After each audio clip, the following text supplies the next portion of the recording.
Il faut aussi que je vous dise, j'ai eu, I had an idea, I had a dream, voilà. J'ai déjà parlé une fois, j'ai commencé un speech où j'ai dit, I have a dream, c'est un certain Martin Luther King qui avait dit ça aussi. Et donc mon rêve, c'était, ça a commencé dans ma jeunesse, où l'après-guerre, il y avait beaucoup de fauteuils roulants, des béquilles. J'ai dit, mais je suis arrivée ici, donc je donne un peu l'historique, que j'ai vu tant de fauteuils roulants, et des gens en béquilles, boitants ou en tricycle. J'ai dit, qu'est-ce que c'est ça? Alors ça m'a rappelé mon enfance, en Allemagne.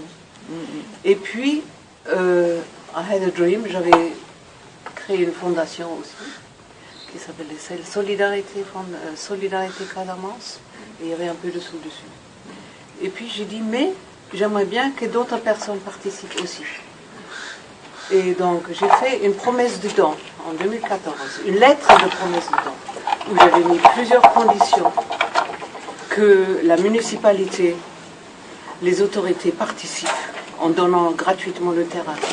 Ils ont fait maintes démarches, et j'aimerais vraiment que ce soit connu, maintes démarches auprès des autorités, et ils n'ont rien reçu, à part des applaudissements, mais c'est bien ce que vous faites, mais rien.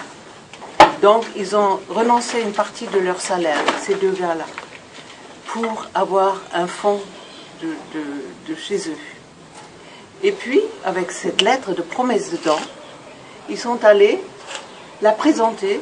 Ils ont une association canadienne qui s'appelle LUSH, L-U-S-H, c'est des cosmétiques naturels, qui leur ont donné aussi un certain montant. Combien c'était?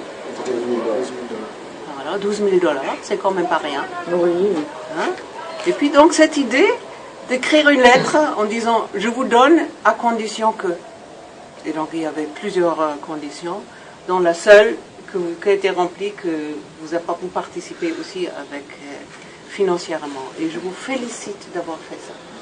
Parce que vous n'avez pas de grand salaire et d'avoir renoncé pendant plusieurs mois à la moitié de votre salaire. Chapeau. Vraiment, chapeau les messieurs.